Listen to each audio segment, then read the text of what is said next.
8 गुना zoom वाले दूरबीन से देखते ही उस आदमी को डर का झटका लगा। उसे दूर कहीं एक बेहद डरावनी चीज दिखाई दी जो रोशनी की रफ्तार से उसकी ओर बढ़ रही थी। सोचने का जरा भी समय नहीं था, उसने तुरंत खतरे की सूचना दे दी। जैसे ही ये खबर फैली, पूरा अड्डा मानो युद्ध की स्थिति में आ गया।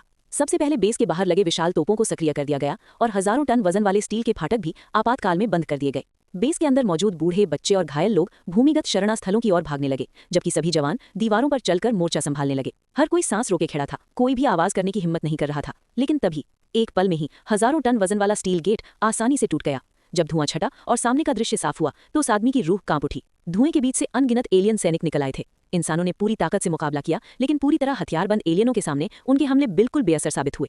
इसके बाद इंसानों पर एक भयानक हमला शुरू हो गया। ये दृश्य छिपकर देख रही शाओ मेई को पूरी तरह झकझोर कर रख देता है। वो समझ गई कि बाहर मौजूद लोग इन अत्याधुनिक एलियनों का मुकाबला नहीं कर सकते। शाओ मेई जल्दी से छत की खिड़की के रास्ते बालकनी तक पहुंचती है। अपने लोगों को बेरहमी से मरते देख वो गुस्से से भर जाती है, लेकिन चाहकर भी कुछ नहीं कर पाती। उधर कबीले का मुखिया दाजुआंग जमीन पर गिर चुका था। शरणास्थल के दरवाजे पर खड़े एलियनों को देखकर वो पूरी तरह बेबस हो जाता है। अपनी आंखों के सामने अपने पूरे कबीले का अंत होते हुए देखता है। जब वो आखिरी सांस तक लड़ने का फैसला करता है, तभी अचानक आसमान में एक लड़ाकू विमान दिखाई देता है। उसके साथ ही बड़ी संख्या में मानव वॉर गार्ड्स वहां पहुंच जाते हैं।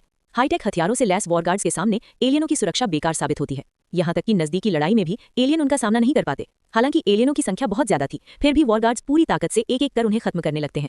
एलियनों की गोलियां भी उनके पावर आर्मर के सामने बेअसर रहती हैं। आखिरकार सभी के प्रयासों से हमलावर एलियनों का पूरी तरह सफाया कर दिया जाता है, लेकिन वॉर गार्ड्स की देर से पहुंचने की वजह से पूरा कबीला तबाह हो चुका था। अंत में सिर्फ शाओ में ही जीवित बचती है। अपने लोगों का बदला लेने के लिए शाओ मेई वॉर गार्ड्स में शामिल हो जाती है और यहीं से शुरू होता है उसका एलियनों के खिलाफ अंतहीन युद्ध का सफर।